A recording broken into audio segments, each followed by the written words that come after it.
Les invito a abrir la palabra de nuestro Dios en la segunda epístola del apóstol San Pedro, en el capítulo 3. Segunda de Pedro, capítulo 3. Comenzando en el versículo 15 en adelante, dice así: Y tened entendido que la paciencia de nuestro Señor es para salvación, como también nuestro amado hermano Pablo, según la sabiduría que le ha sido dada, os ha escrito. Aquí el apóstol Pedro está hablando de nuestro amado hermano Pablo. Este es el apóstol San Pablo. Y dice también, él os ha escrito, versículo 16, casi en todas sus epístolas, hablando en ellas de estas cosas, entre las cuales hay algunas difíciles de entender, los cuales los indoctos e inconstantes tuercen, como también las otras escrituras, para su propia perdición. Así que vosotros, oh amados, sabiéndolo de antemano, guardaos, no sea que arrastrados por el error de los inicuos, caigáis de vuestra firmeza. El apóstol Pedro nos amonesta aquí a no ser confundidos, a no ser engañados y a no ser arrastrados por el error, porque hay algunos, dice él, que tuercen las escrituras. O sea, le hacen decir a la Biblia lo que no está diciendo, le hacen decir otra cosa totalmente torcida a la intención que tenía el apóstol cuando escribió. Y sobre todo, él hace mención a los escritos o a las epístolas ¿de qué apóstol? Del apóstol Pablo. Y dice que entre las epístolas de Pablo hay algunas cosas que son difíciles de entender. Y él dice que los indoctos quiere decir los que no tienen conocimiento de las escrituras. Dice los indoctos y los inconstantes. O sea, personas que no tienen conocimiento de las escrituras y personas que no son constantes en la palabra de Dios, sino que andan como la veleta, ¿verdad? Para donde va el viento, de un lugar a otro. Dice que toman las escrituras de Pablo y las tuercen, las tergiversan. Pero dice aquí, para su propia perdición. En esta noche vamos a ver algunas declaraciones en las epístolas de Pablo que muchos han torcido, han tergiversado, y mucha gente está siendo llevada, como dice aquí, arrastrada por el error de los inicuos. Justamente porque se usa las mismas escrituras de Pablo para torcer la palabra de Dios y hacerle decir a la palabra de Dios lo que no está diciendo. Ya nosotros estamos amonestados de esto de antemano para que no seamos engañados. Les pregunto, ¿qué hay que hacer para interpretar correctamente las escrituras? Ok, en primer lugar, la hermana dice, tenemos que ¿qué? Que orar. Orar para que el Espíritu Santo nos guíe y nos ayude a entender su palabra. ¿Qué otra cosa tenemos que hacer para no ser engañados? Escudriñar, pero de eso se trata. Que estamos leyendo las escrituras, pero hay algunos que también las leen, pero que las tuercen. Ok, despojarnos del yo O sea, no venir a la Biblia con una idea preconcebida. No venir a estudiar la Biblia con algo que yo ya me considero que yo ya la sé toda y que a mí nadie me va a enseñar, sino venir con un espíritu dócil para ser enseñado, un espíritu humilde para que el Señor me enseñe por su palabra. ¿Qué más puedo hacer para saber que estoy leyendo e interpretando correctamente las Escrituras? Si me encuentro con un pasaje que me resulta difícil de entender, ¿cómo lo entiendo? ¿Cómo hago para explicarlo?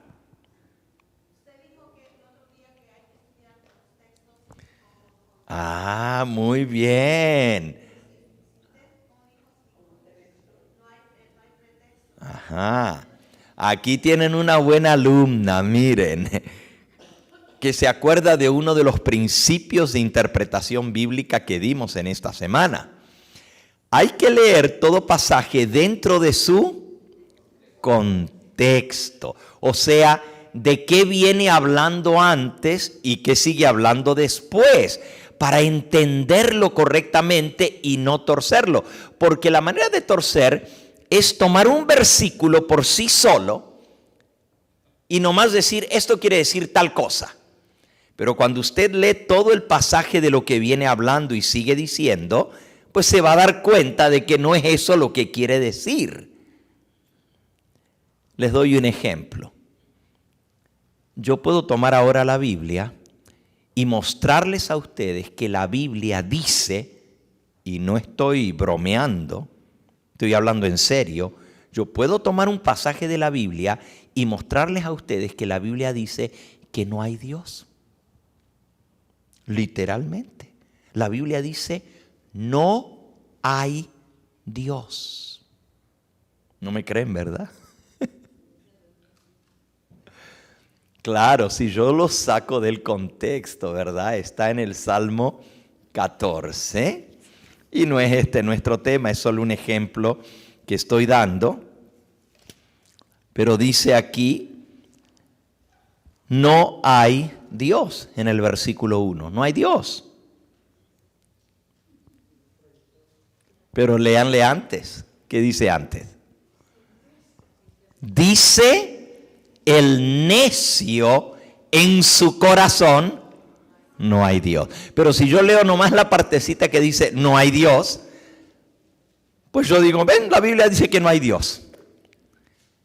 Pero si le leo un poquito antes, está diciendo, dice el necio en su corazón, no hay Dios.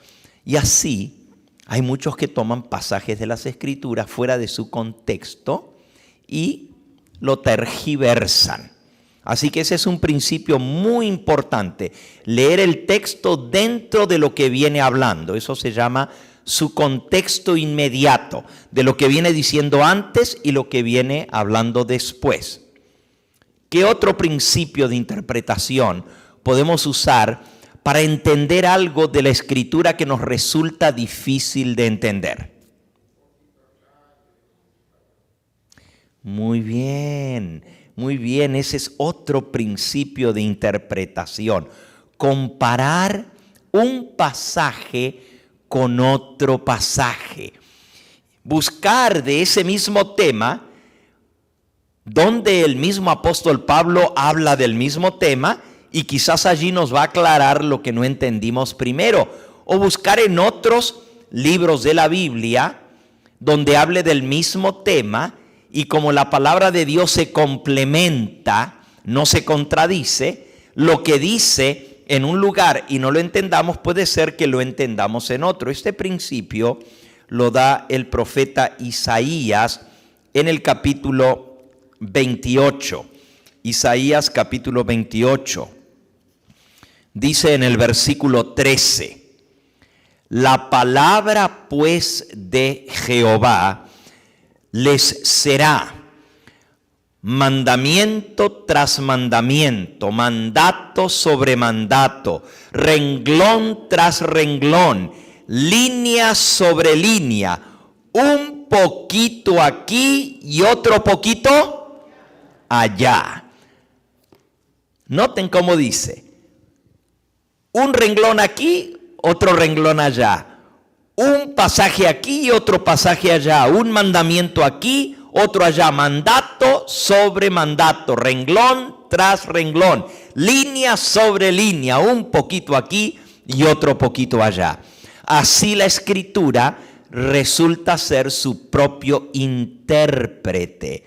Y entonces no nos vamos a confundir. Vamos a iniciar. Entonces el tema de hoy lleva por título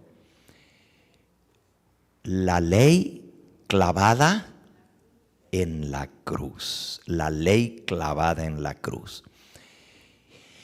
Y es un tema que para muchos, no solo de los que estamos presentes aquí hoy, pero para muchos que nos ven a través de la pantalla, en general en el mundo evangélico les ha traído confusión. Porque la palabra de Dios manda que guardemos los mandamientos. Pero por otro lado, la gente dice, no, pero ya no estamos bajo la ley, sino que ahora estamos bajo la ¿qué? Bajo la gracia. Y dicen, no, los mandamientos y la ley de Dios fue clavada en la cruz. Cuando Cristo murió, ya terminó. Antes la gente se salvaba por la ley, pero ahora nos salvamos por gracia. Y por lo tanto, no tenemos que guardar la ley de Dios. Y para esto se basan en algunos pasajes del apóstol San Pablo. Vamos al primero. Vamos al libro de Romanos, en el capítulo 6 y el versículo 14. Romanos 6, 14. Porque el pecado no se enseñoreará de vosotros, pues no estáis bajo la ley, sino bajo la gracia. Bueno, este pasaje dice que no estamos bajo la ley, sino bajo la gracia. ¿Qué significa estar bajo la gracia? ¿Qué quiere decir la palabra gracia? Gracia, en el idioma del cual viene el idioma español, deriva el español. En latín se dice gratia, y de ahí viene la palabra gratis, de gracia, o gratia en latín. Viene la palabra gratis, algo que no cuesta, algo que es regalado. Un don, un regalo. De gracia recibisteis, dad de gracia. Si no te costó nada, no cobres para darlo. Algo gratuito es algo que es un regalo de parte de Dios. Y el mismo apóstol Pablo nos dice que la salvación no la podemos ganar, no la podemos obtener, no la podemos lograr por nuestros méritos ni por nuestras obras. Allí mismo, y ahora volvemos a Romanos 6 a explicar, pero estamos explicando primero lo que es la gracia. Romanos capítulo 3. Romanos capítulo 3 dice en el versículo 24, siendo justificados gratuitamente por su gracia.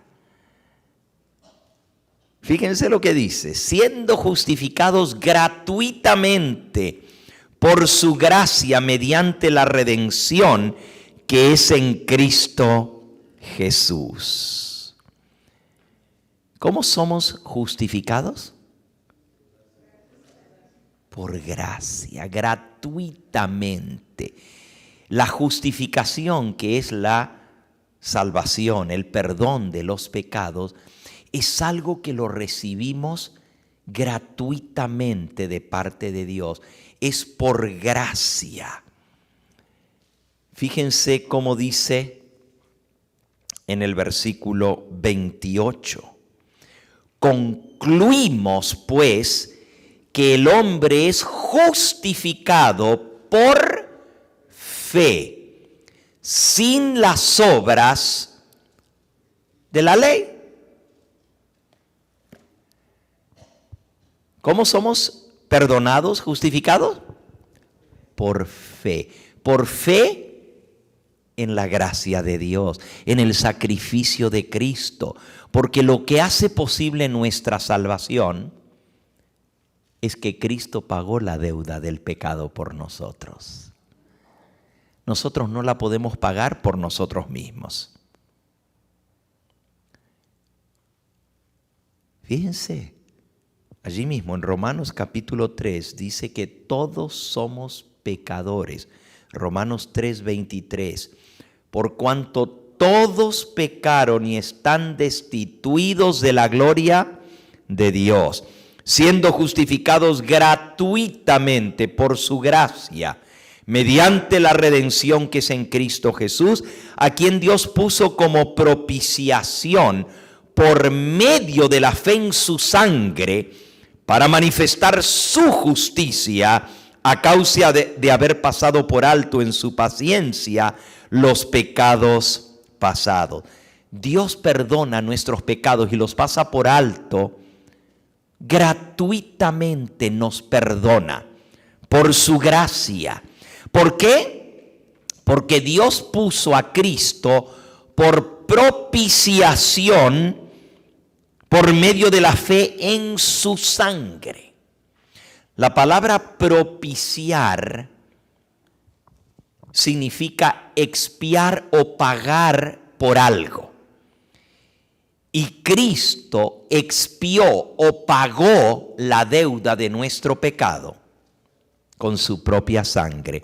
Porque la paga del pecado es ¿qué? La muerte. Y así, por la muerte de Cristo se pagó la deuda de nuestro pecado. Si nosotros tratamos de hacer algo para ameritar el perdón o para ameritar la salvación, estamos haciendo nula la gracia de Dios.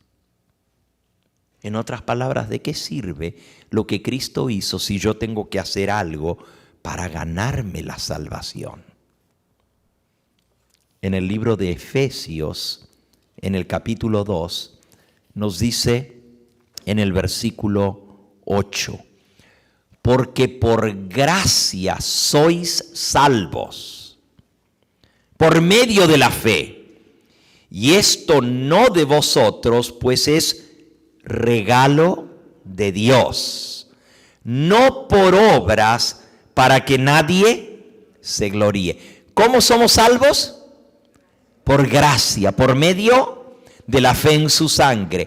Y no es por obras para que nadie se gloríe. Así que no podemos hacer ninguna obra nosotros para meritar el perdón o la salvación. Es un regalo de Dios. Él nos los da gratuitamente. Si creemos, si confiamos, si aceptamos por la fe el regalo, el don del cielo. Ok. ¿Nos podemos salvar por guardar la ley? ¿Podemos? No.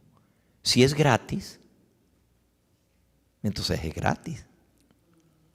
Y si yo tengo que hacer algo para ganarlo, ya no es gratis. Algo puede costar muy, pero muy caro. Pero si me dicen, bueno, este piano que cuesta tan caro, te lo regalo. Yo digo, bueno, qué bueno.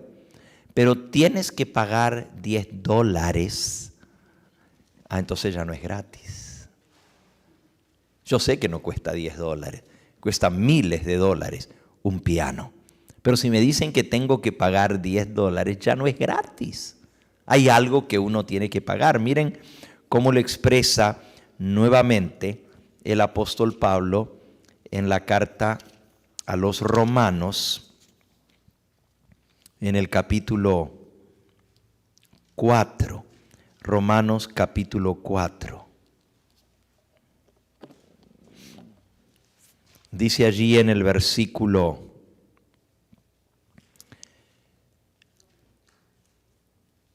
16, por tanto es por fe, para que sea por gracia, a fin de que la promesa sea firme para toda su descendencia, no solamente para la que es de la ley, sino también para la que es de la fe de Abraham, el cual es Padre de todos nosotros.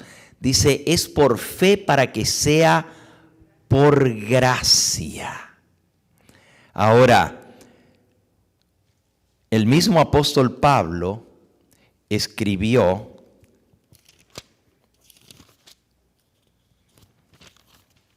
a ver si encuentro aquí el versículo.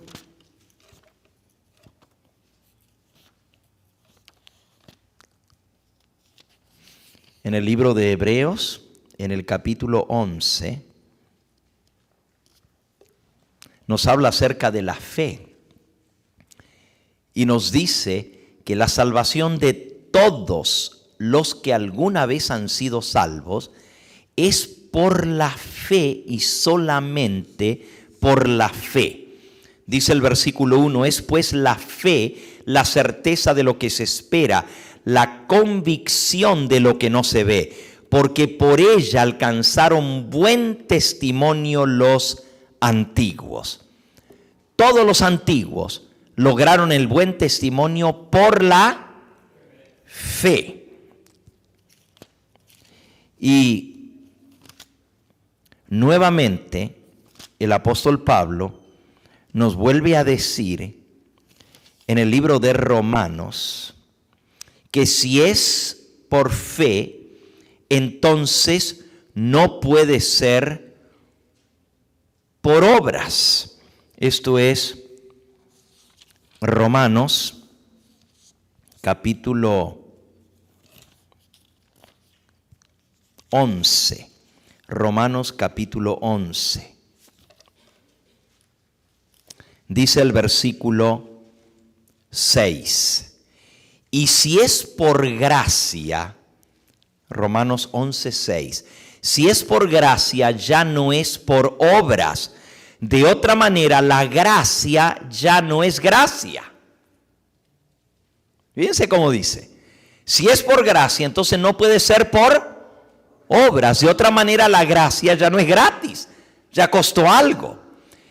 Y luego dice, y si es por obras, entonces ya no es gracia. De otra manera, la obra ya no es obra. Así que una cosa excluye la otra.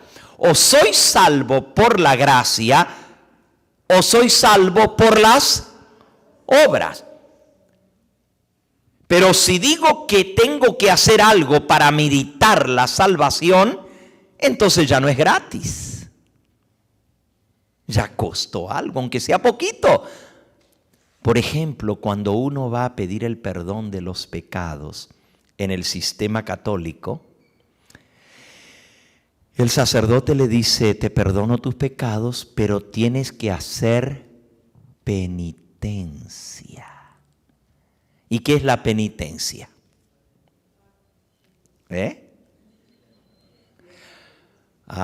Bueno, hay muchas penitencias que puede poner el sacerdote en el confesionario, ¿verdad? Le puede decir que tiene que rezar 10 Padre Nuestros, 20 Ave María, o que tiene que hacer obras de caridad, o que tiene que hacer bien al prójimo, o si hace algún acto malo que tiene que reivindicarse y pagar por ese acto malo con algo bueno. Y aunque nosotros como seres humanos decimos, bueno, pues es correcto, si hice algo malo tengo que pagar por eso malo. Para con Dios no trabaja así, porque ya Dios pagó la deuda de nuestro pecado mediante Jesucristo. Entonces, si yo hago algo para pagar por mi pecado, para meritar el perdón, entonces en vano murió Cristo. Estoy tomando el sacrificio de Cristo como algo que no fue suficiente, porque yo tengo que hacer algo más para que Dios me perdone. ¿Entendemos bien entonces este concepto? ¿Y por qué la salvación no puede ser por obras y no puede ser por la ley? Leamos en Romanos capítulo 3. Romanos 3. Dice el versículo 20. Ya que por las obras de la ley ningún ser humano será justificado delante de él, porque por medio de la ley es el conocimiento del pecado. ¿Para qué sirve la ley? Para decirme lo que es bueno y lo que es malo. Por la ley yo conozco lo que es pecado. Por la ley es el conocimiento del pecado. Pero la ley me puede perdonar. No tiene poder para perdonarme. Romanos capítulo 7 y versículo 7. ¿Qué pues diremos? ¿La ley es pecado? En ninguna manera. Pero yo no conocía el pecado sino por la ley, porque tampoco conociera la codicia si la ley no dijera no codiciarás. ¿Cómo yo voy a saber más lo que es codiciar si no hay una ley que dice no codiciarás? Por lo tanto, la ley me enseña lo que es bueno y lo que es malo. La ley me dice no matarás, no hurtarás, no cometerás adulterio, no codiciarás. Pero no tiene el poder la ley de limpiarme del pecado. Solamente me dice que soy pecador. Cuando yo me comparo con lo que dice la ley de Dios y entiendo lo que es pecado, digo, wow, entonces soy pecador. ¿Y cuál es la paga del pecado? La muerte. Por lo tanto, merezco morir. ¿Y ahora qué hago? Y la gente dice, pues tienes que guardar la ley. Pero el guardar la ley no paga por las veces que transgredí esa ley. Es como que me parara el policía por andar speeding, ¿verdad? Corriendo muy rápido, y que yo le diga al policía, ¿sabes qué? Perdóname, no me pongas el ticket, porque de hoy en adelante ya no voy a correr más. ¿Verdad que no funciona así? No, ya la transgrediste. Ya lo hiciste. Sí, pero es que yo te prometo, mira, te lo prometo que nunca más voy a volver a andar por encima del límite de velocidad. Y el policía dice, sorry, ya transgrediste la ley. Como transgrediste la ley, tienes que pagar por ello.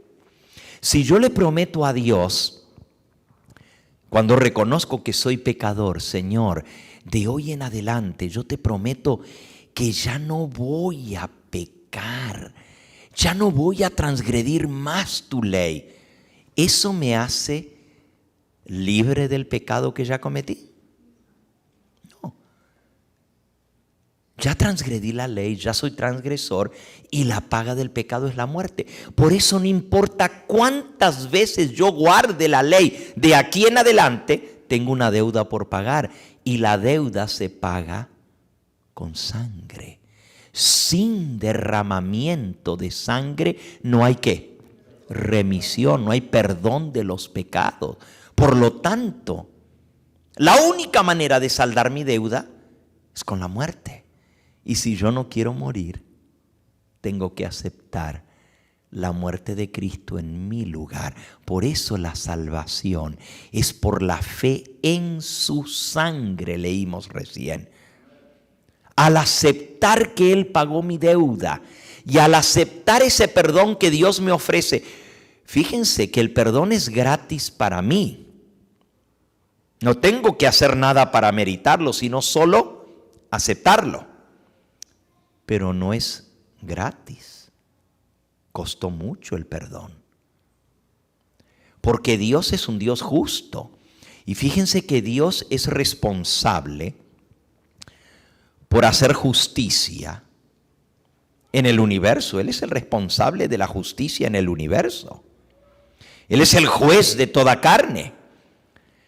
Y nosotros, pues, Queremos a un Dios misericordioso, amante, perdonador, que nos perdone, que nos salve, todo eso.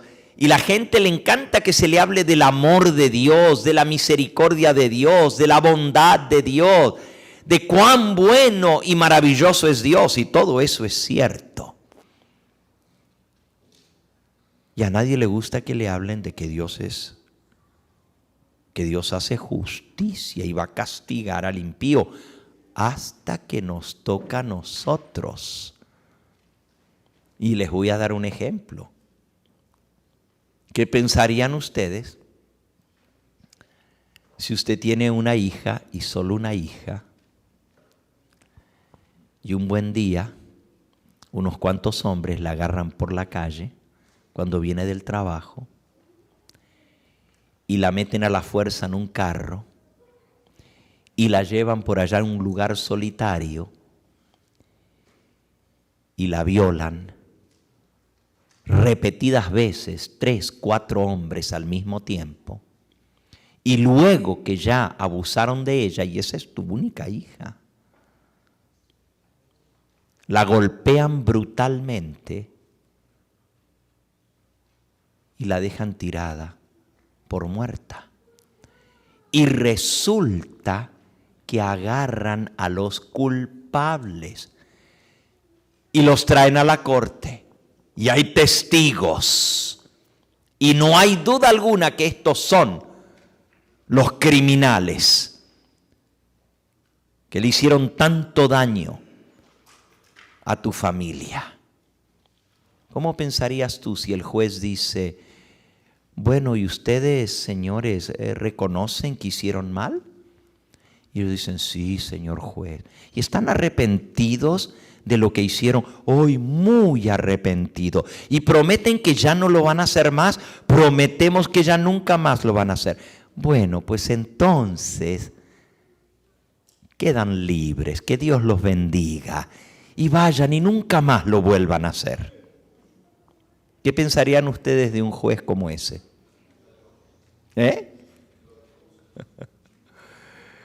Allá en Centroamérica hay una expresión que dice, ese es un juez alcahuete. En mi país esa expresión quiere decir otra cosa, pero un juez tan bueno que no le hace nada, pero nosotros nos sonreímos, pero imagínense que te tocara a ti algo así. Y que resulta que tu hija quedó dañada para el resto de su vida. Y sí agarraron a los culpables, pero el juez los deja ir y no les hace nada. ¿Estarías contento tú con ese juez? ¿Qué harías? Que no hay ley, dice la hermana, que no hay ley. ¿Verdad que nos sentiríamos indignados, terriblemente indignados? Buscaríamos justicia por otro lado, porque ese no es justo. De igual manera, Dios es un Dios que es responsable de hacer justicia. Y si Él no castiga el pecado, entonces es un juez que no vale. Es un Dios que no sirve. Porque entonces todo el mundo va a hacer lo que se le dé la gana. Y claro, mientras yo soy el que lo pueda hacer a lo malo, perfecto. Pero cuando me hacen el mal a mí, entonces ya no me gustó, ¿verdad? Por eso, para poder vivir en paz y en armonía, necesitamos leyes que rijan nuestra conducta y que todos las respetemos. De esa manera todos estamos bien. Todos vivimos tranquilos. Porque la paz es cuando los demás respetan las leyes. Pero si yo quiero que los demás respeten mi derecho, yo tengo que respetar el derecho ajeno. Y eso lo dijo el benemérito Benito Juárez, ¿verdad? Entonces, Dios es responsable de hacer justicia. Y por eso Él tiene que castigar el pecado.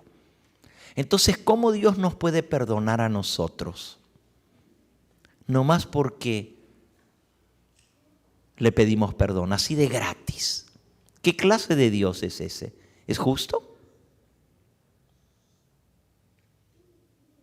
¿Cómo puede hacer Dios para perdonarnos así, gratuitamente por su gracia? Todo esto que hemos leído hasta ahora, ¿cómo puede ser algo correcto que Dios nos perdone de pura gracia? ¿Está bien? Si es a nosotros, sí, ¿verdad? Pero si es al que me hizo el mal a mí, no, que la pague. ¿No actuamos nosotros así? ¿Cómo puede entonces Dios perdonarnos? Ok, esa es la respuesta de la mayoría de los seres humanos. Casi todos decimos, bueno, para que Dios me perdone de ahora en adelante, yo tengo que hacer su voluntad, yo tengo que obedecerle. Entonces sí amerito que Él me perdone por lo malo que hice. Pero entonces el perdón estaría basado en lo que yo hago y ya no es gratuito, ¿verdad? Saben que el mundo cristiano dice exactamente eso. Tanto el católico como el no católico dice, no, si has hecho algo malo, de ahora en adelante tienes que cambiar y tienes que transformarte y tienes que obedecer y tienes que hacer esto y esto y esto y esto. ¿Y quieres salvarte? Pues mira, aquí está la listita de lo que tienes que hacer. ¿Quieres que Dios te perdone? Perfecto. Dios te perdona, pero de hoy en adelante vas a hacer lo que Dios te manda y vas a obedecer y vas a hacer su voluntad. La salvación no está basada en lo que yo hago. Está basada en que Dios es justo. Volvamos a Romanos capítulo 3. Y usted dice, pero ¿cómo va a ser justo si nos perdona gratuitamente? Romanos capítulo 3. Dice el versículo 21. Pero ahora, aparte de la ley, se ha manifestado la justicia de Dios, testificada por la ley y por los profetas. La justicia de Dios por medio de la fe en Jesucristo para todos los que creen en Él. Por cuanto no hay diferencia, por cuanto todos pecaron y están destituidos de la gloria de Dios, siendo justificados gratuitamente por su gracia, mediante la redención que es en Cristo Jesús, a quien Dios puso como propiciación por medio de la fe en su sangre, para manifestar su justicia. ¿Cómo Dios manifiesta que Él es justo? Poniendo a su Hijo como propiciación por el pecado. Dice, para manifestar su justicia a causa de haber pasado por alto en su paciencia los pecados pasados, con la mira de manifestar en este tiempo su justicia, a fin de que Él sea justo y el que justifica al que es de la fe de Jesús. ¿Cómo Dios entonces perdona al que cree en Cristo? Porque Él es justo. Y usted dice, pero ¿y cómo puede ser justo al perdonar? Porque Él cargó en Cristo el pecado de todos nosotros y no perdonó el pecado, no lo alcahueteó al pecado, no lo pasó por alto al pecado, lo castigó severamente con todas las de la ley. ¿En la persona de quién? De su Hijo. Y su Hijo sufrió lo que cada pecador tendría que sufrir por su pecado. Pero Cristo no había pecado. No había pecado en Él. Por lo tanto, Él no tendría que haber muerto. Pero Él murió por tu pecado y por el mío. Él murió para darnos vida eterna para pagar la deuda de nuestro pecado. Y mediante su muerte, nosotros somos libres de la culpa del pecado. Ahora miren cuán importante es la muerte de Cristo. Sin su muerte no hay perdón. Sin su muerte no hay expiación. Sin su muerte estaríamos perdidos en nuestros pecados. Pero si Él fuera solamente un ser humano, fíjense, por un lado, si Él hubiera cometido algún pecado en su vida, no podría ser nuestro Salvador. ¿Por qué?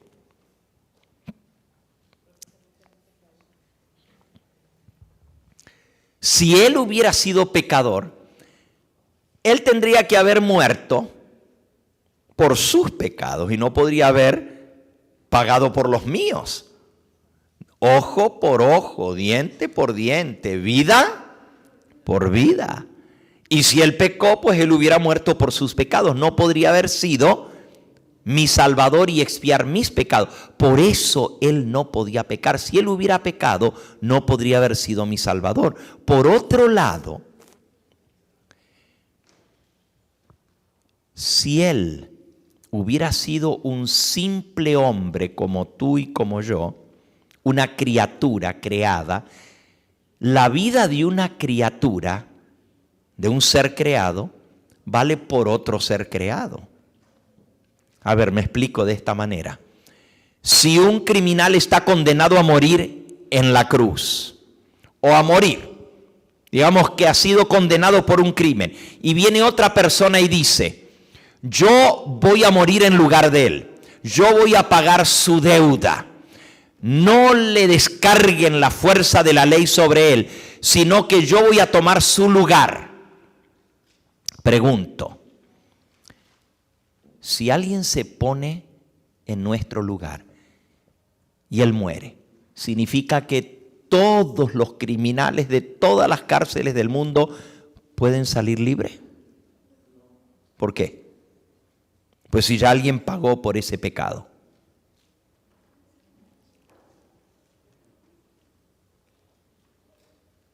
Miren otra vez la... Ok, pero digamos que yo no he cometido ningún pecado. O sea, y esta persona sí cometió, vamos a ponerlo en forma específica, esta persona mató a alguien y ha sido condenado y ahora está esperando la ejecución de la pena capital, porque mató a otro. Pero viene alguien y dice, yo voy a tomar su lugar, mátenme a mí para que él salga libre. Cuando esa persona toma el lugar del otro, el otro queda libre. Significa que todos los presos que están condenados a morir, ¿quedaron libres? ¿Por qué no? Ahí está la respuesta. Es ojo por ojo, diente por diente, vida por vida, pecador por pecador. Entonces, ¿cómo Cristo pudo morir por todos? Correcto, pero digamos que la persona que toma el lugar de otro tampoco cometió el pecado. Nomás él va a pagar por la vida del otro. Cristo no cometió ningún pecado. Pero ¿por qué la vida de él nos salva a todos del pecado? ¿Por qué?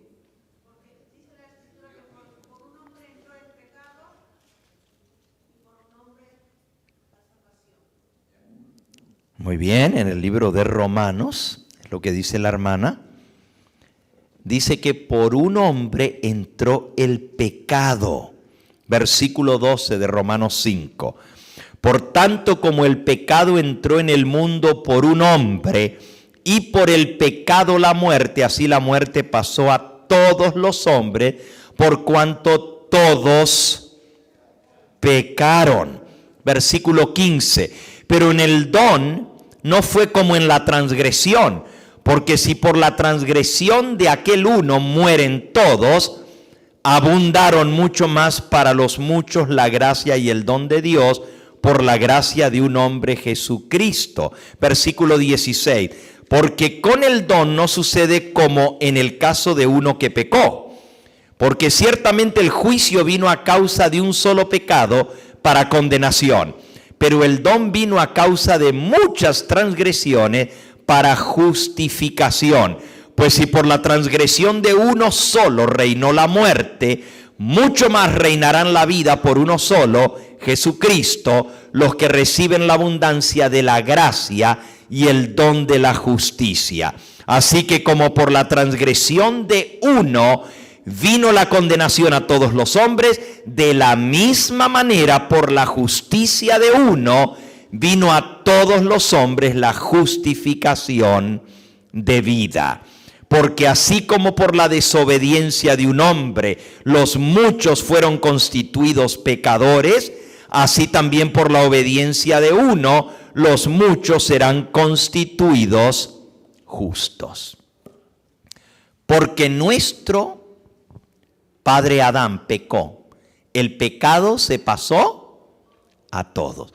Pero porque Cristo, que es también nuestro Padre de la raza humana, murió por nosotros, su muerte es válida para todos los seres humanos.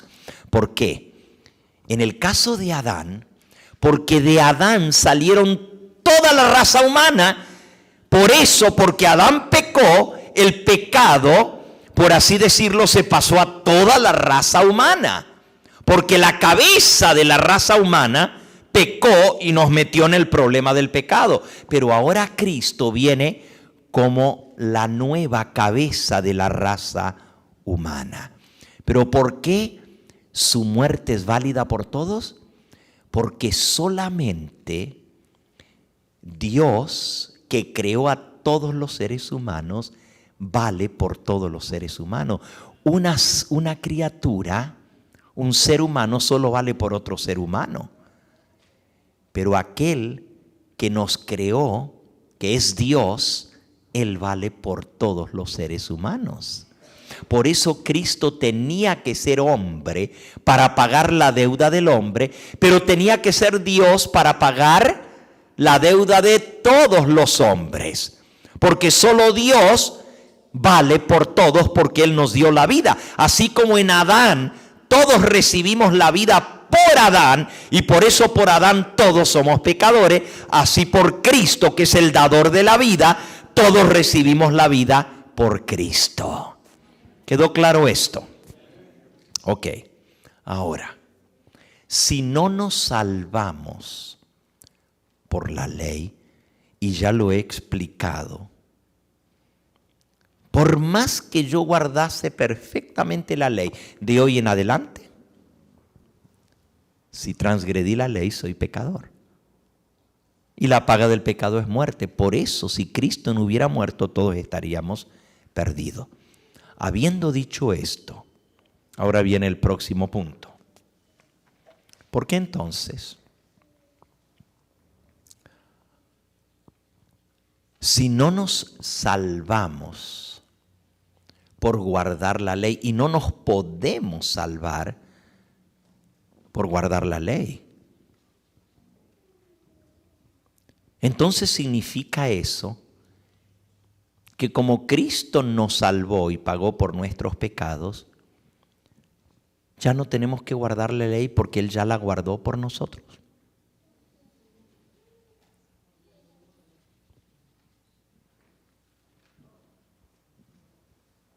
No nos salvamos por guardar la ley, ¿correcto? No, ya lo leímos. Entonces, si Cristo ya la guardó por nosotros perfectamente, y Él murió por nosotros y ya pagó por todos nuestros pecados, entonces pues no estamos bajo la obligación de guardar la ley porque Él ya la guardó. ¿Estamos de acuerdo? ¿Por qué no?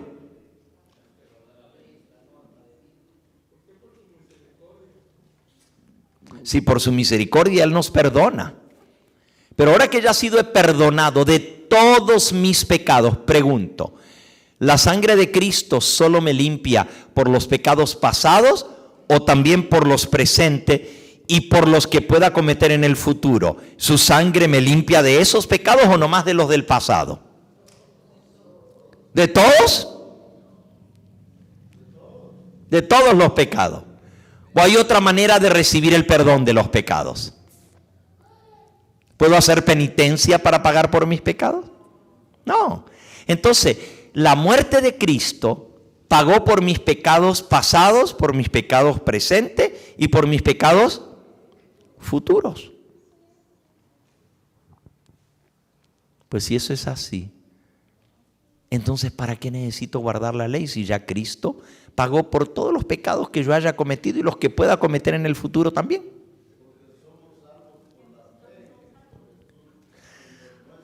¿Ok?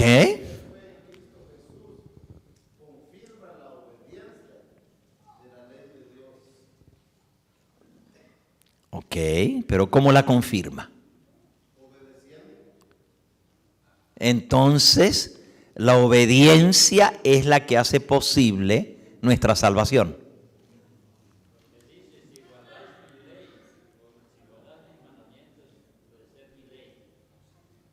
Ajá, pero ¿eso qué tiene que ver con la salvación? Si acabamos de ver que no es por obras de la ley, que nadie es justificado delante de Dios.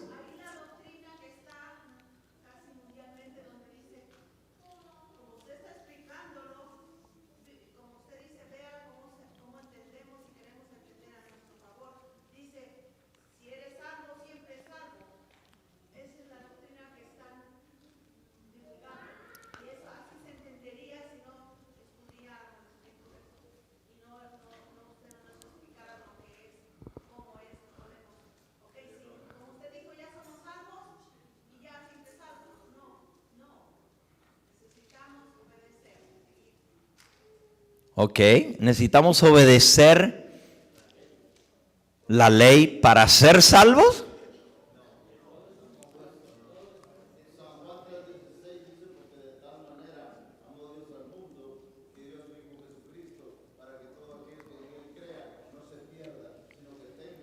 Correcto, entonces si yo creí en Cristo, tengo vida eterna. Él ya murió por mis pecados pasados, presentes y también futuro. ¿Qué importa entonces lo que yo haga si de todos modos ya estoy perdonado y la sangre de Cristo me limpia de todos los pecados? Ok. ¿Ven cómo se pone interesante esto, verdad? ¿Cómo? El fruto de la gracia es la obediencia. Por eso les digo que si leemos nomás el pasaje y no leemos su contexto, es donde viene el problema. Vamos ahora de vuelta a Romanos 6. Yo creo que quedó bien en claro en nuestra mente que no es la obediencia lo que hace posible mi salvación o mi perdón de los pecados. Lo que hace posible mi perdón es que Cristo pagó la deuda y derramó su sangre en la cruz por nosotros. Ok, ahora volvamos a Romanos 6. Dice el versículo 14, porque el pecado no se enseñoreará de vosotros, pues no estáis bajo la ley, sino bajo la gracia. Entonces la gente toma este versículo y dice, ya ven, como ya Cristo murió por mis pecados y ya Él pagó por mis pecados presentes y pasados y futuros, ya yo no estoy más bajo la ley, no estoy bajo la obligación de guardar la ley, porque ahora estoy bajo la gracia. Y como por la gracia el Señor me perdona pecados pasados, presentes y futuros, ya no tengo que guardar la ley. Esa es la manera de entender este versículo en el mundo cristiano en general. Vamos a ver si eso es lo que quiso decir Pablo. Recuerden lo que dijo el apóstol Pedro, que el apóstol Pablo escribió algunas cosas difíciles de entender. Y si nosotros no leemos antes y después, vamos a llegar a la misma conclusión que llega la mayoría de la gente. Vamos a leer un poquito antes. Dice aquí en el versículo 10. Porque en cuanto murió, al pecado murió de una vez por todas. Mas en cuanto vive, para Dios vive. Así también vosotros consideraos muertos al pecado, pero vivos para Dios en Cristo Jesús, Señor nuestro. No reine pues el pecado en vuestro cuerpo mortal, de modo que lo obedezcáis en sus concupiscencias, ni tampoco presentéis vuestros miembros al pecado como instrumentos de iniquidad, sino presentaos vosotros mismos a Dios como vivos de entre los muertos, y vuestros miembros a Dios como instrumentos de justicia, porque el pecado no se enseñoreará de vosotros, pues no estáis bajo la ley, sino bajo la gracia. ¿Qué pues? Versículo 15. ¿Pecaremos porque no estamos bajo la ley, sino bajo la gracia? En ninguna manera. Ahora miren, sea lo que sea que Pablo está diciendo, cuando dice no estamos bajo la ley, sino bajo la gracia, no está diciendo Pablo que podemos seguir pecando porque total estamos bajo la gracia. Porque él mismo hace esa pregunta en el versículo 15, ya previendo que algunos iban a malinterpretar esto. Él dice, ¿qué pues? ¿Pecaremos porque no estamos bajo la ley, sino bajo la gracia? ¿Y qué responde él? En ninguna manera. Así que el hecho de que estamos bajo la gracia no es excusa ni es licencia para seguir pecando, porque él está diciendo justamente lo contrario a eso. ¿Cómo? Megenos. Correcto. Ahora, en ninguna manera, dice Pablo, no vamos a seguir pecando porque no estamos bajo la ley, sino bajo la gracia. ¿Qué quiere decir entonces estar bajo la ley? ¿Y qué quiere decir estar bajo la gracia? Vamos a ponerlo en forma sencilla para que todos lo entendamos. Otra vez vamos al ejemplo de la transgresión de la ley, de alguna falta que cometamos. Usted va por la calle manejando y está cumpliendo con la ley, no tiene ningún problema. Pero en el momento en que usted transgrede la ley, y hay un policía que lo vio, se prenden unas lucecitas azules y rojas, y ahora usted está bajo la ¿qué? Bajo la ley. Estar bajo la ley significa estar que la ley me señala, que la ley me condena. La ley me dice, ¿sabes qué? ¿La transgrediste? Ahora tienes que pagar por lo que hiciste. Eso es lo que significa estar bajo la ley. Estar condenado porque la ley me señala que la he transgredido. Pablo dice, porque el pecado no se enseñoreará de vosotros, pues no estáis bajo la ley, sino bajo la gracia. ¿Por qué la ley ya no me condena? Porque Dios me ha perdonado, porque Cristo ha pagado mi deuda. Por eso ya no estoy condenado por la ley. Ya la ley no me señala, ya la ley no me dice, estás como transgresor de la ley. Porque la gracia, el don de Cristo me perdona. Ahora, tomemos esta ilustración. El policía me para y me dice, transgrediste la ley. Y yo sé que es cierto. Yo sé que rompí la ley de tránsito. Dice, vas a ir a corte, porque lo que hiciste es bastante grave. Voy a corte. Y el juez me pregunta, ¿guilty or not guilty? ¿Ya han ido a corte ustedes? ¿Culpable o no culpable? ¿Cómo te declaras? How do you plead? Dicen. ¿Cómo te declaras? ¿Guilty or not guilty? ¿Y qué vas a decir tú? Si no lo hiciste, pues vas a decir not guilty. Pero si tú sabes que transgrediste la ley, ¿qué vas a decir? Guilty.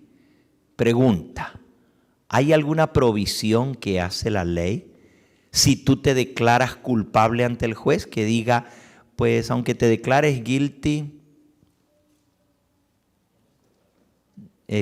no te vamos a cobrar lo que debes? No.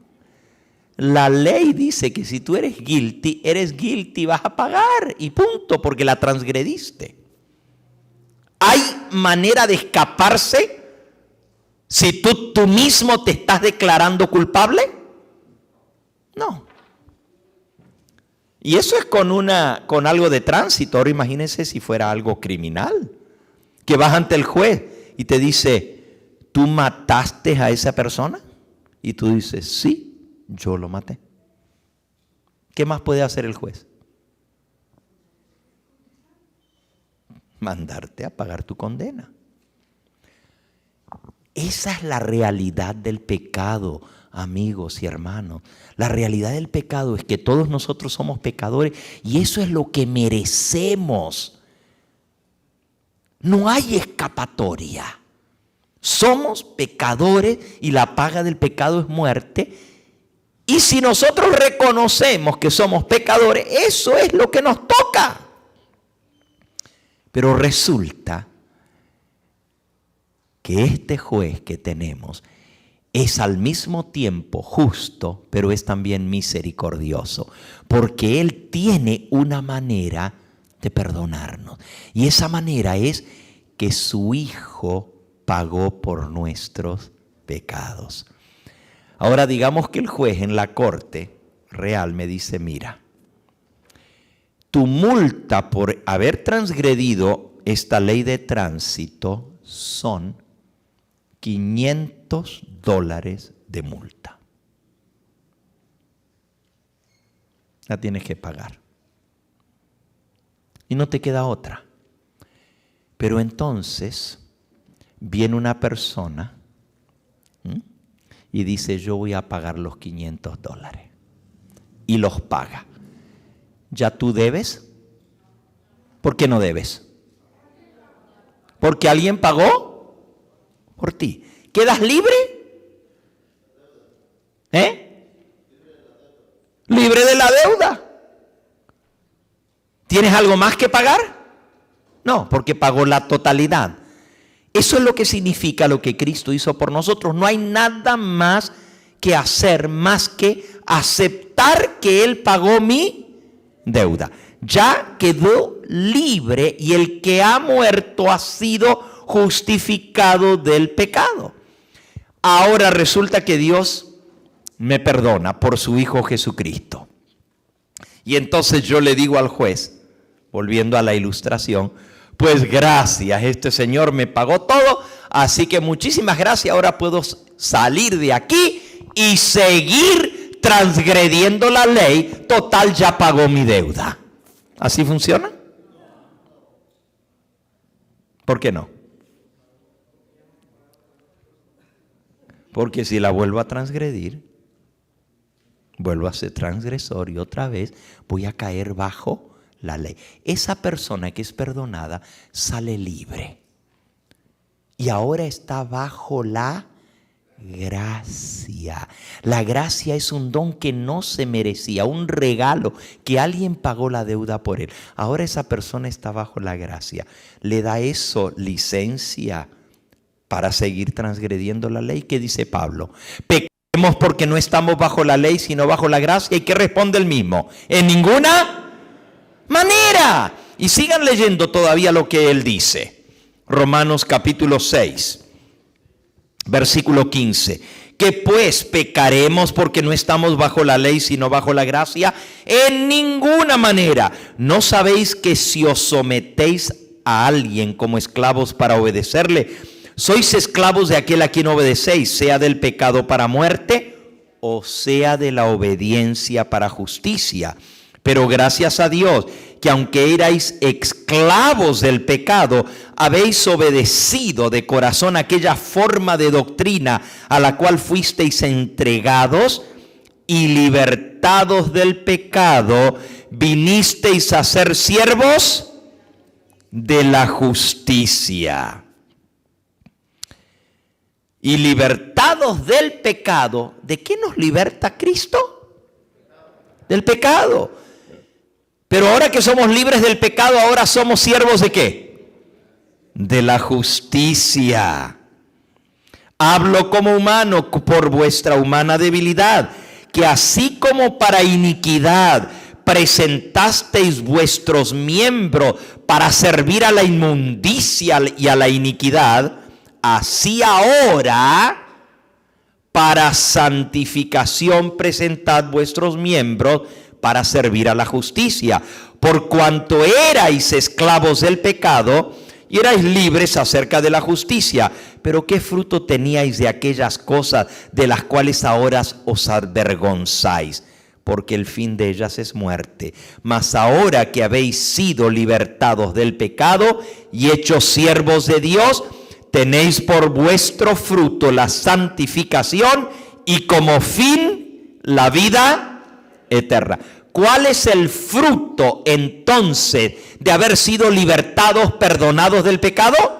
La santificación, la vida eterna. Y todo aquel que ha sido perdonado ahora es siervo de Cristo.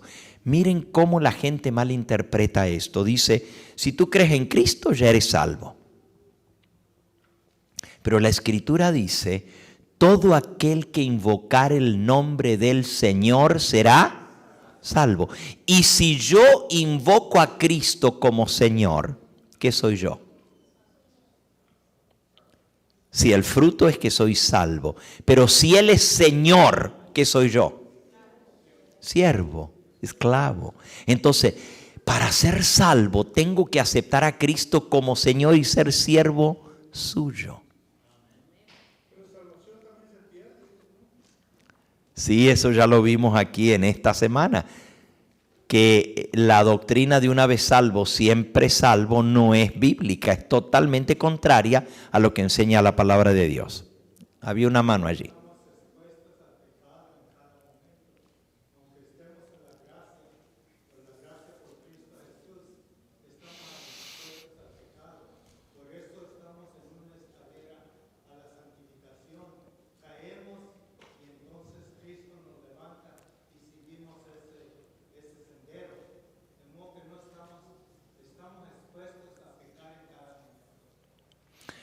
Muy bien, ¿eso es lo que Dios quiere para nosotros? ¿Que pequemos? No.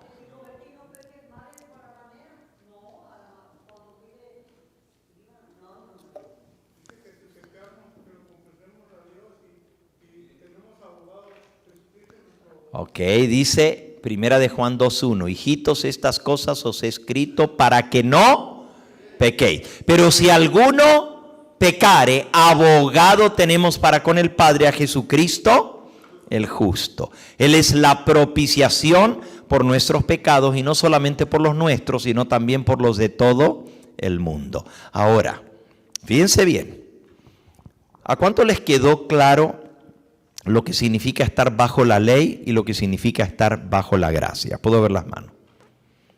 ¿Les quedó claro? Algunas manos no se levantaron. ¿Alguien tiene alguna duda? Este es el momento de preguntar sobre este pasaje. Ya vimos que cuando lo leemos en su contexto, Pablo está diciendo justo lo contrario de lo que la gente entiende. La gente dice, como ya no estoy bajo la ley, sino bajo la gracia, ahora puedo hacer lo que quiera. Y Pablo dice, ¿vas a seguir pecando porque no estás bajo la ley? Todo lo contrario, en ninguna manera. Al contrario, si has sido perdonado por gracia, con más razón ahora vas a ser siervo de la justicia. Ok, habiendo dejado eso claro, vamos a otro pasaje. Y este es el de donde sacamos el título de nuestro tema de hoy. Sí, hermanita.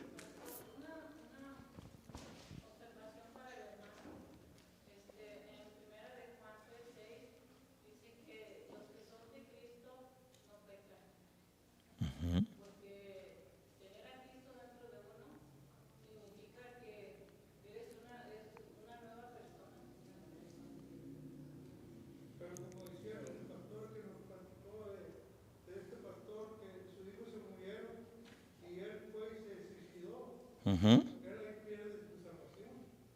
Sí. Lo que la hermana está diciendo es que si realmente nosotros hemos nacido de nuevo y somos nuevas criaturas en Cristo, solamente así podemos tener el poder para obedecer y no seguir pecando contra Dios. Y lo que el hermano está diciendo es que aún después de haber aceptado al Señor, todavía no estamos libres de poder caer en pecado. ¿Por qué? Porque todavía somos seres entes libres y todavía podemos escoger hacer lo malo. Pero si realmente hemos nacido de nuevo, no vamos a seguir pecando. Miren.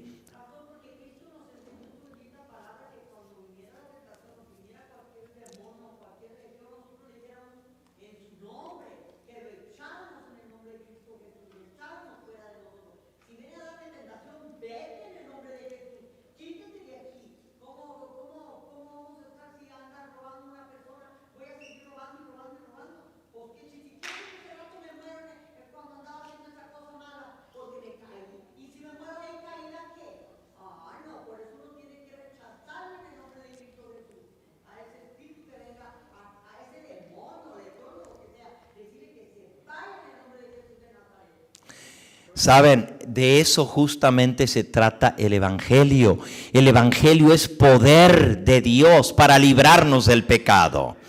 Y entonces la Escritura nos dice que la promesa del Señor es que en su nombre nosotros podemos ser más que vencedores. Miren cuál es la promesa del Señor para el cristiano. Primera de Corintios capítulo 10. Dice el versículo 13. Primera de Corintios 10:13. No os ha sobrevenido alguna tentación que no sea humana, pero fiel es Dios que no os dejará ser tentados más de lo que podéis resistir, sino que dará también juntamente con la tentación la salida para que podáis soportar. ¿Cuál es la promesa del Señor? Que Él es fiel y Él no va a permitir que venga ninguna tentación que no sea humana, dice. O sea, que no podamos soportar, y junto con la tentación va a dar también la salida para que podamos vencer. Esa es la fe. La fe nos lleva a creer que Cristo nos va a dar el poder para vencer. Ahora, ¿puede una persona que no ha nacido de nuevo guardar la ley de Dios? Es imposible. Y aquí es donde, hermano, muchos se confunden, porque dicen, bueno, pero es que yo soy débil, yo soy carnal, y como soy de carne y hueso, pues aún después de que Cristo me salvó, pues voy a seguir pecando, porque pues soy débil. Y por eso el Señor pues me tiene que volver a levantar, y cada vez que yo caigo, el Señor me levanta, y así voy a ir en subida y en bajada, en caída, en una escalera, ¿verdad? Subo 3 pasos y me caigo 2, y después subo 4 y me caigo otros 2, y voy de arriba hacia abajo. Miren lo que dice la Escritura, ahí mismo en Romanos, en el capítulo 8. Romanos, capítulo 8. Ahora pues, dice el versículo 1, ninguna condenación hay para los que están en Cristo, los que no andan conforme a la carne, sino conforme al Espíritu. Porque la ley del Espíritu de vida en Cristo Jesús me ha librado de la ley del pecado y de la muerte. Ya no estoy bajo la ley del pecado y de la muerte, porque Cristo me ha dado la ley del Espíritu de vida que mora en mí. Fíjense, hay 2 maneras de vivir: bajo la ley del pecado y de la muerte, y bajo la ley del Espíritu de vida de Cristo. Y si estamos bajo la ley del Espíritu de vida de Cristo, nos ha librado de la ley del pecado y de la muerte. Sigo leyendo. Porque lo que era imposible para la ley, por cuanto era débil por la carne, Dios enviando a su Hijo en semejanza de carne de pecado, y a causa del pecado condenó al pecado en la carne, para que la justicia de la ley se cumpliese en nosotros, que no andamos conforme a la carne, sino conforme al Espíritu. Porque los que son de la carne piensan en las cosas de la carne, pero los que son del Espíritu en las cosas del Espíritu. Porque el ocuparse de la carne es muerte, pero el ocuparse del Espíritu es vida y paz. Por cuanto los designios de la carne son enemistad contra Dios, porque no se sujetan a la ley de Dios, ni tampoco pueden. Y los que viven según la carne no pueden agradar a Dios. ¿Puede una persona que solamente es nacida de la carne agradar a Dios? ¿Puede sujetarse a la ley de Dios? No, porque somos pecadores carnales y vamos a seguir cayendo mientras seamos carnales pecadores. Por eso necesitamos que Cristo nos cambie, nos transforme, nos haga nuevas criaturas. Sigue diciendo el versículo 9, mas vosotros no vivís según la carne, sino según el Espíritu, si es que el Espíritu de Dios mora en vosotros. Y si alguno no tiene el Espíritu de Cristo, no es de él. Hay dos maneras de vivir, en la carne y en el Espíritu. Bajo la ley del pecado y de la carne, o bajo la ley de la libertad y del Espíritu. La ley de la libertad me liberta, me da el poder de romper las cadenas de mis hábitos, de mis malas costumbres, de mis vicios, de mis pecados, de mi mal carácter. Ese es el poder que tiene Cristo Jesús. Cuando Él coloca su Espíritu en nosotros, darnos la victoria sobre toda tendencia al mal, ya sea heredada o adquirida, que hayamos aprendido. Todo lo malo podemos vencerlo por el poder del Espíritu Santo. Así que la pregunta es, ¿vamos a vivir en la carne o vamos a vivir en el Espíritu? Y si alguno no tiene el Espíritu de Cristo, no es de él.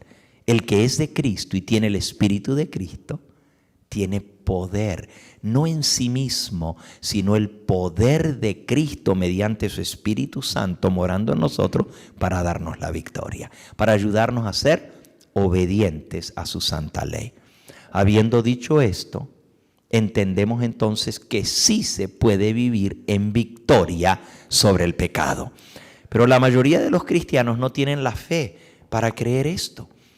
Miren, alguien se va a bautizar y dicen, pero si se va a bautizar, tiene que dejar a esa otra mujer que tiene. Y es cierto. ¿Cómo se va a bautizar si está viviendo en fornicación o en adulterio? Y nosotros esperamos que la persona que nazca de nuevo a través del bautismo deje la fornicación, ¿o no? Y si una persona es fumador, lo bautizamos fumando y le decimos, no te preocupes, que después de que te bautices puedes seguir fumando. ¿Así funciona?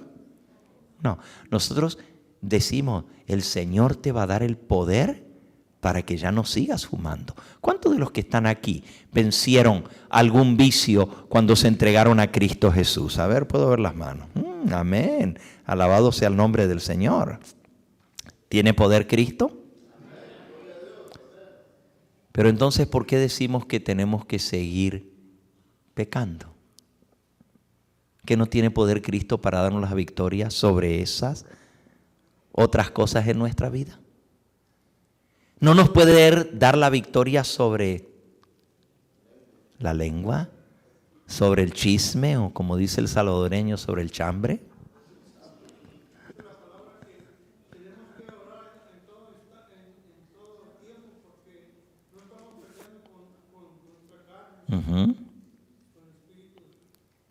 Sí, Satanás nos tienta, pero ¿quién es más poderoso que Satanás? Resistid al diablo, someteos a Dios, resistid al diablo y él huirá de vosotros.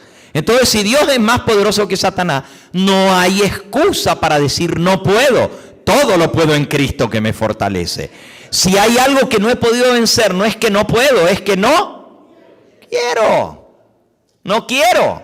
Algo me gusta, todavía me gusta y por eso no lo puedo dejar de hacer. Pero cuando yo sienta repulsión por el pecado, cuando sienta asco, odio, aborrecimiento por lo malo, ya no lo voy a hacer. Entonces lo que le tengo que pedir al Señor es que me dé ese aborrecimiento por el pecado para que yo pueda abandonarlo. Ese es el poder de Cristo al transformarnos, al cambiarnos, al hacernos nuevas criaturas. Bueno.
Sí, imagínense. Sigue haciendo lío, pero no te olvides de Cristo. Es una contradicción, ¿verdad? Por eso, ¿qué es lo que nos enseña la gracia? Y recuerden que este versículo ya lo leímos y voy a concluir con esto en la epístola del apóstol Tito. Miren qué es lo que enseña, para que ustedes vean que Pablo no se contradice y que los que interpretan a Pablo diciendo, podemos vivir como querramos, total, ya Cristo nos perdonó, no están entendiendo lo que Pablo quiere decir, porque aquí él habla de la gracia, y la gracia no es libertinaje para vivir como uno se le dé la gana. Tito, capítulo 2, Tito, capítulo 2, dice en el versículo 11, porque la gracia de Dios, ¿de qué está hablando? De la gracia. ¿Y qué es la gracia? El don gratuito de Dios mediante el cual somos perdonados. Esa es la gracia. Porque la gracia de Dios se ha manifestado para salvación a todos los hombres, enseñándonos. ¿Qué nos enseña la gracia? Que renunciando a la impiedad y a los deseos mundanos, vivamos en este siglo sobria, justa y piadosamente, aguardando la esperanza bienaventurada y la manifestación gloriosa de nuestro gran Dios y Salvador, Jesucristo, quien se dio a sí mismo por nosotros para redimirnos de toda iniquidad. ¿Para qué se entregó Cristo? No nomás para pagar la deuda del pecado, dice aquí, sino para redimirnos de toda iniquidad. ¿De cuánta iniquidad? De toda iniquidad, para purificar para sí un pueblo propio, celoso de buenas obras. Cristo se entregó a sí mismo no solo para perdonar nuestros pecados, sino para limpiarnos de toda iniquidad. Y la gracia nos enseña a que hay que renunciar a la impiedad y a los deseos mundanos. Porque por la gracia de Dios se nos da su Espíritu Santo, cosa que no merecemos, para que por ese Espíritu podamos vencer todos los deseos mundanos, toda la impiedad, toda la inmundicia, toda la suciedad puede ser vencida mediante la gracia de Cristo Jesús. Eso es lo que enseña el verdadero evangelio. Que sí hay poder en Cristo para vencer. Y vamos a ver dos pasajes el día de hoy. Uno era no estamos bajo la ley sino bajo la gracia, ese lo vimos. El otro era la ley clavada en la cruz. Y hay muchos que se confunden con eso. ¿Cuál fue la ley clavada en la cruz? Mañana por la mañana vamos a ver eso. Mañana tenemos un servicio muy interesante para aquellos que nos están viendo a través del canal de televisión. Queremos invitarles que nos acompañen en persona el día de mañana. Vamos a comenzar desde las 9:15 de la mañana. Y para aquellos que nos están viendo, estamos teniendo esta campaña evangelística en la ciudad de Riverside, aquí en California, y queremos invitarlos. Está muy fácil venir, no importa de donde ustedes vengan, es muy fácil llegar hasta aquí. Mañana es nuestro último día de campaña aquí, esta semana voló. En realidad comenzamos el sábado pasado y ya mañana es nuestro último día. Pero queremos invitarlos, aunque sea este último día, a que nos acompañen el día de mañana. La dirección es 9395 de la Magnolia Avenue, en la ciudad de Riverside. Nuevamente la dirección, 9395 Magnolia Avenue en Riverside. Si vienen por el Freeway 91, van a salir en la Van Buren. En la Van Buren, y a 2 cuadras, allí está la iglesia sobre la Magnolia, a 1 cuadra de la Van Buren. Aquí nos van a encontrar mañana. Pero les digo un poquito del servicio de mañana. Mañana por la mañana, no sé si hay un volante por allí. Allí hay uno, si me lo hacen llegar. Mañana por la mañana vamos a tener el tema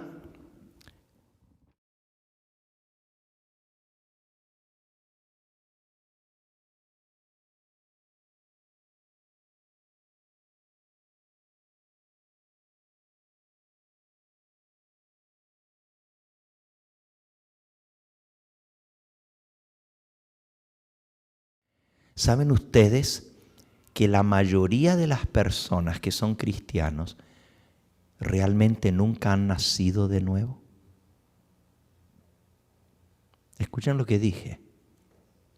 La mayoría de los así llamados cristianos aún han sido bautizados, pero nunca nacieron de nuevo.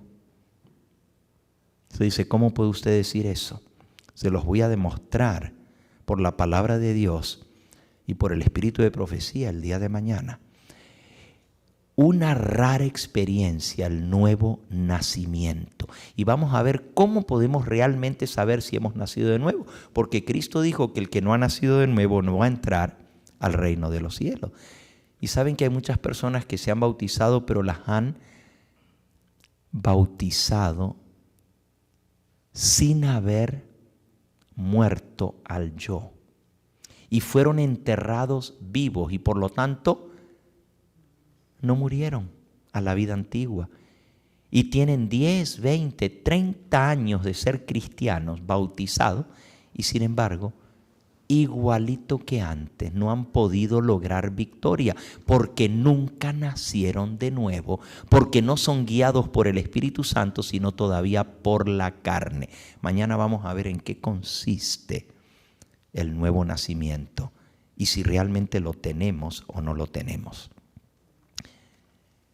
Por la tarde vamos a tener 2 cosas muy especiales aquí. La primera va a ser una ceremonia bautismal, donde todos aquellos que están haciendo planes de ser bautizados serán sumergidos en las aguas del bautismo para experimentar ese nuevo nacimiento. Y no es solo en agua, es en el Espíritu. Y vamos a hacer como hacían los apóstoles. No solo bautizaban en agua, imponían las manos para que recibieran el Espíritu Santo. Eso es mañana a las 4 de la tarde. Como nos queda un minuto y ya vamos a salir del aire, queremos repetir otra vez la dirección 9395 de la Magnolia Avenue en Riverside. Les esperamos aquí por la mañana a las 9:15. A las 11 vamos a ver el tema el nuevo nacimiento, una rara experiencia. Y por la tarde vamos a tener ceremonia bautismal y también la organización de la nueva iglesia que queda establecida aquí en Riverside. ¿Cuántos amenes escuché? Gloria a Dios. Mañana vamos a organizar oficialmente la nueva iglesia aquí en este lugar. Y a las 6 de la tarde será nuestro tema final. Sábado